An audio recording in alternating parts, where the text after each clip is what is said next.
তুমি যতই পরিশ্রম করো টাকা যেন হাতে থাকেই না। একটার পর একটা সমস্যা আসে, আয় বাড়ে না, বরং কমতে থাকে।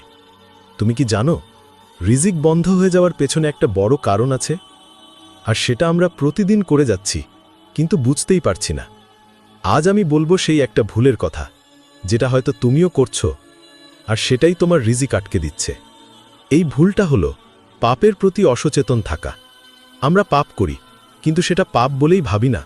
মনে করি সবাই তো করছে, এটা তো ছোট একটা বিষয়, আল্লাহ তো গাফুরুর রহিম। কিন্তু তুমি কি জানো, আল্লাহ কোরআনে বলেছেন, যে ব্যক্তি আল্লাহকে ভয় করে আল্লাহ তার জন্য বেরিয়ে আসার পথ করে দেবেন, আর এমন জায়গা থেকে রিজিক দেবেন যেখান থেকে সে কল্পনাও করতে পারে না। সূরা তালাক আয়াত 2 থেকে 3। এর মানে হলো, আল্লাহ ভীতি থাকলেই রিজিক আসে, আর আল্লাহ ভীতি হারালে রিজিক বন্ধ হয়ে যায়। চলো এবার দেখি কোন কোন ভুল আমরা করে থাকি, যেগুলোর কারণে রিজিক আটকে যায়। তুমি নামাজ কাজা করো, কিন্তু পাত্তা দাও না। অন্যের হক নষ্ট করো, কথা দিয়ে সময় না দাও, টাকা পয়সা ফেরত দাও না। গীবত করো, মিথ্যা বলো, হিংসা করো, কিন্তু মনে করো এগুলো তেমন কিছু না। এগুলোই হচ্ছে সেই একটা ভুল, আল্লাহকে ভুলে যাওয়া, যার কারণে ধীরে ধীরে তোমার রিজিকের দরজা বন্ধ হয়ে যাচ্ছে। অনেক সময় দেখা যায়, ব্যবসা ভালো যাচ্ছিল, হঠাৎ করে ধসে পড়ে। চাকরি ছিল, একদিনে চলে গেল।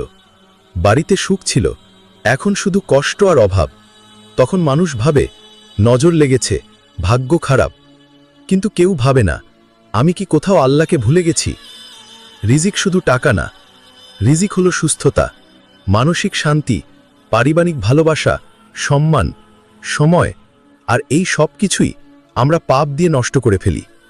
তুমি যদি সত্যিই চাও আল্লাহ যেন তোমার রিজিক খুলে দেন, তাহলে একটা কাজ করো, নিজেকে পরিশুদ্ধ করো, নামাজ ঠিক করো, প্রতিদিন একটুখানি কোরআন পড়ো, কাউকে কষ্ট দিলে ক্ষমা চাও, গোপনে দান করো, এমন কাউকে যার মুখে হাসি ফোটে।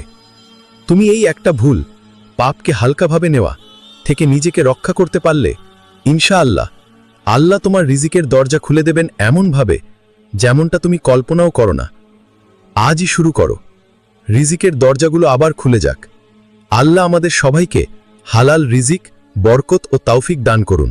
আমিন।